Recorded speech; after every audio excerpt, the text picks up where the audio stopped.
CLAPTECH 咧係全港首個貫穿高中同埋專上教育嘅職專教育歷程，由三方合作係分別係浸會大學啦、中學啦同埋業界嘅夥伴嚟到同時咁去營運呢件事嘅。我哋咧係有兩大範疇啦，分別係 ICT 同埋創意媒體，去幫啲同學裝備佢哋硬實力同埋軟技能，希望佢哋咧係成為呢個業界需要嘅人才啦，同埋咧幫佢哋咧去作出未來知情嘅一個選擇嘅。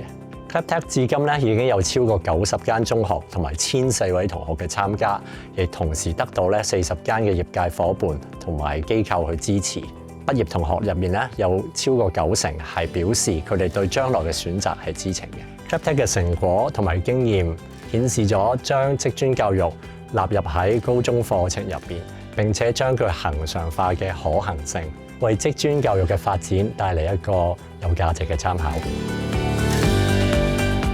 佢哋能夠攞到一啲最新最 update 嘅資料咧，係有關呢個行業，佢哋需要點樣去裝備自己。咁我亦都知道 CLAPTECH 呢個 program 其實都能夠俾到佢哋一個好多元嘅出路啦。無論佢最後即係喺嗰個 DSE 嘅成績點樣，佢哋都可以選擇多途徑嘅升學。咁當然啦，喺佢哋呢段時間裏邊，對於行業嘅認知，對於知識嘅增長咧，其實係能夠鋪到佢哋喺長遠嘅生涯規劃，特別喺嗰個行業上面嘅發展。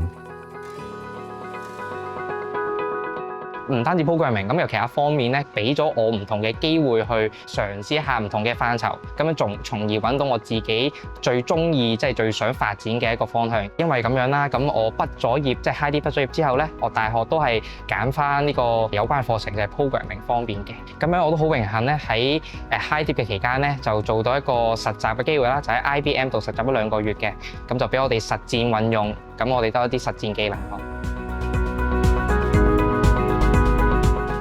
同學仔咧，其實有一啲嘅諗法，其實將來想做咩行業嘅，咁其實可以透過師友計劃咧，可以問一啲嘅專業嘅人士啦，知道究竟我想做嘅行業咧，點樣可以成功入到行啦，或者係有啲同學仔可能諗唔到方向嘅，咁亦都可以透過師友計劃咧，問一啲嘅業界夥伴咧，知道究竟我想做啲咩行業，或者我適合做啲咩行業嘅同學仔咧，喺個 group project 上面咧學到一啲自主學習嘅技巧啦，同埋一啲團隊精神。咁其實之後咧對佢日後咧，其實讀 ICT 又好啦，將來做工又好啦，咁其實一個好嘅幫助。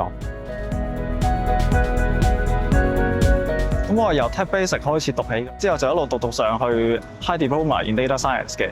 咁跟住每一年都有 internship program 嘅，喺 CLAPTECH 上面都學到好多 operating system 啦、project management 同埋 AI 上面嘅 base knowledge 嘅。咁所以喺我而家呢個工種上面接觸到比較多嘅 operating system 同埋 networking 嘅嘢上面咧，都幫助到我好多嘅。咁令到我成個易啲上手啦，同埋令到成個 workflow 可以更加順暢嘅。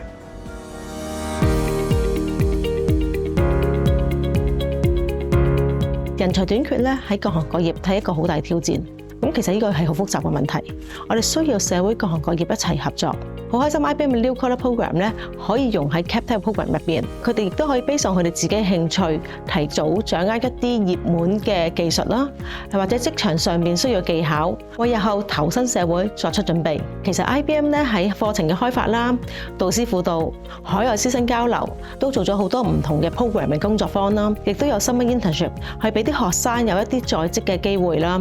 咁嚟緊喺 AI 新世代，我哋都有一個 online 嘅 skills build platform。入邊有1000個 online 嘅唔同嘅 course，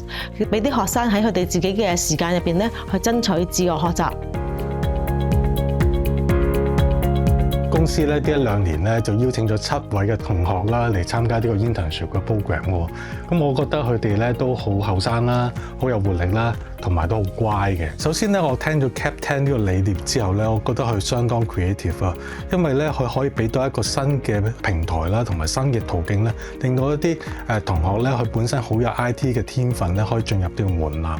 機會咧係俾一啲有準備嘅人。咁啊，我相信咧 CAPTECH 嘅同學咧，只要你好努力咁樣去學習嘅話咧，香港有大把嘅 IT 嘅職業嘅機會咧，係俾到你哋咯。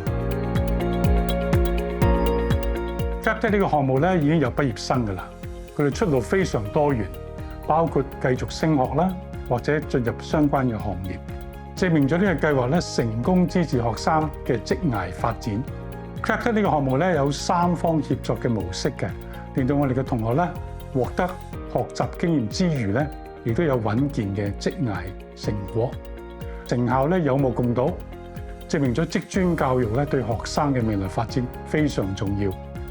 向前看嘅話咧，CLAPTECH 呢個項目咧將會繼續推動由高中開始嘅職專教育，培育資訊科技咧同埋創意產業嘅人才，為配合香港發展藍圖盡一分力。